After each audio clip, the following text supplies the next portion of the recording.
Nice to meet you all with this new video. Today we will learn the skill summarization or story writing. This is taken from the study skills of unit 3 from the 8th standard English textbook, SSC board Telangana and Andhra Pradesh. On to the pattern to follow in order to make a summary. Remember to follow the points given below. Identify the main and supporting ideas section-wise or part-wise. Separate the main idea from the subordinate idea. That is, we need to skip the less important concepts and we need to stick to just the main ideas, what has to be focused. Identify the words or phrases which carry ideas. Link your ideas properly with appropriate linkers. Use the words or phrases that express the essence of the context. And present the ideas briefly. Briefly means precisely, as short as possible. On to the question. Write the story of the selfish giant in your own words. This could be the question, or else read the play The Selfish Giant and summarize it. So this is the question given in the textbook. That is, read the play The Selfish Giant and summarize it. Let's see how we go about answering it. Summary. Once upon a time there lived a giant. He was very selfish. He had gone to visit his friend Cornish Ogre for 7 years and he returned to his castle. When he came to his castle, he saw children playing in his garden.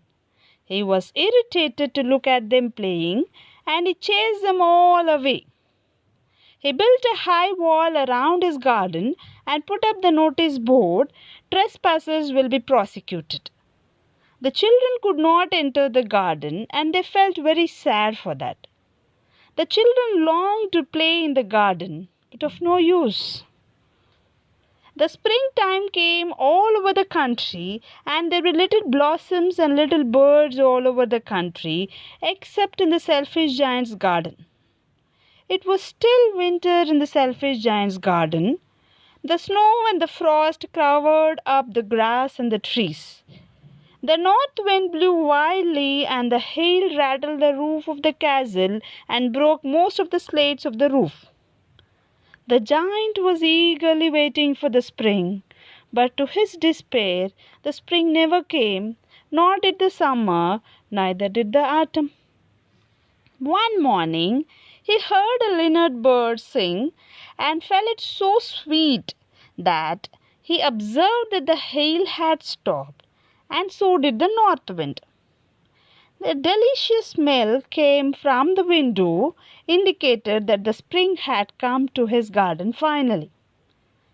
When he went out, he was glad to see all the trees covered with bunches of flowers, songs of birds, and ripe fruits.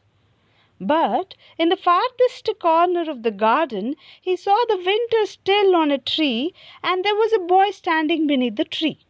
A little boy who was too small to reach up to the branches of the tree and was crying bitterly.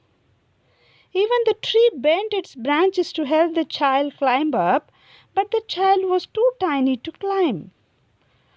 Looking at this, the giant's heart melted, and he went near the little child to help him climb the tree. As soon as the other children saw him, they all ran away. Soon the garden turned winter again. The little boy's eyes were so full of tears that he could not see the giant coming, and he stood there itself crying. The giant lifted the little boy and put him on the branch of the tree. Immediately the tree broke into blossoms and the birds came and sang on it.